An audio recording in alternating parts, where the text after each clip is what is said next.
storytelling. Yeah. Storytelling is one of those things that, like, I know, especially before I really got into content, you just hear everyone talk about storytelling. And it's not even just marketers. It's like entrepreneurs. It's like, oh, Steve Jobs was an amazing storyteller. And then you'll hear like a film director, like it's all about storytelling. And then a musician. And then like everyone talks about storytelling. And I'd always be like, what's this thing? It's like one of those like overused terms that we just hear. The invisible ghost. Literally. That's a good way to put it. Talk to me about the importance of storytelling. Like, why is that so important when it comes to getting people to care about what you're doing? Yeah, I mean, storytelling is universally like probably the most powerful skill anyone could have. So we're going to dive, you know, like I was thinking before I came here, like, how am I going to tee up the intro? I was like, do you want me to tell you the secret about storytelling? I'll give it to you right now. That was for the Give intro. me my hooks. Yeah. Editor. So storytelling essentially is a bucket of things, but it's persuasion, it's psychology. It's really getting someone to care and keep caring about the thing you're saying, right? Through anything. You can storytell through music. It's like, do you want to keep listening to the song? Storytell through books. Do you want to keep reading? Storytell through video. Do you want to keep watching? It's just, storytelling is like the magnetism that keeps people holding on to hear more, see more, view more. And so the problem with something like storytelling is it's this kind of like opaque term. It's like, how do you actually break it down?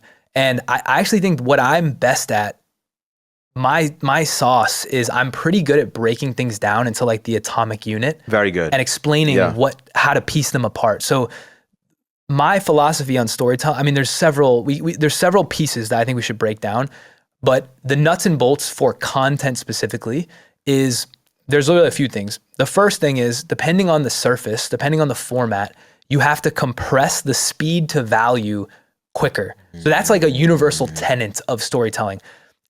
Christopher Nolan, when he makes a movie, doesn't have to compress the speed to value because he knows you're in the theater for 2.5 hours. So he can afford to like meander through the first 20 minutes. He's got you captured. But in real content world, there is no movie theater constraint where you have somebody captured. They didn't pay to come. So you have to compress that value, the payoff, like what they're actually there for, as early as possible. Give them a hit of that so that they, and then you use a lot of like specific techniques to re-hook them.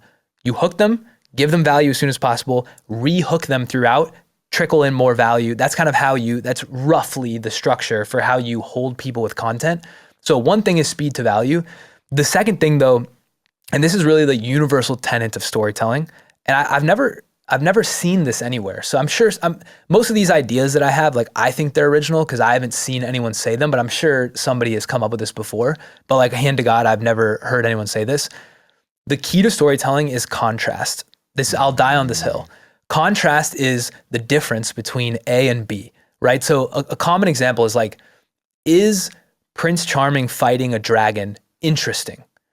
It's kind of interesting, but what would make it more interesting is Prince Charming walking through the forest, chilling, and then out of nowhere, the dragon comes and they start fighting. The difference between walking with no dragon and dragon, that distance is contrast. Creating the contrast is what creates intrigue because it changes the state from A to B. So if you actually like watch and listen to good storytellers and you have this frame, the way they do it often is they'll say, this thing is really interesting, but actually this thing is where all the attention really is. That but actually is a word to create contrast. It's A then B. It switches your attention. The way to do this in content, and I'm like jumping all over the place, but we can get into this. The way to do this in content is kind of understanding the baseline expectation that someone has about the topic you're talking about, getting them to lean into what they already believe, and then contrasting to something else that you believe. That's that solution pain point thing I talked about. So a tactical example, and then I'll stop, is basically like, let's say I was trying to teach an entrepreneur how to make videos or grow on YouTube. And the baseline expectation is like, it's really hard, it takes forever, like that's what most people believe. So if I was trying to hook them with a better story, I would start by reiterating what they believe to like give them that confirmation. So I would say, the truth is, everybody says growing on YouTube takes forever and is like really hard to do. And they're like, yeah, that is what everyone says. Like they start agreeing. And then you're like, but actually, if you do these 5 things, it's way easier and saves half the time. What I've done is I've teased the fact that I have a contrarian or contrasting solution against the baseline expectation.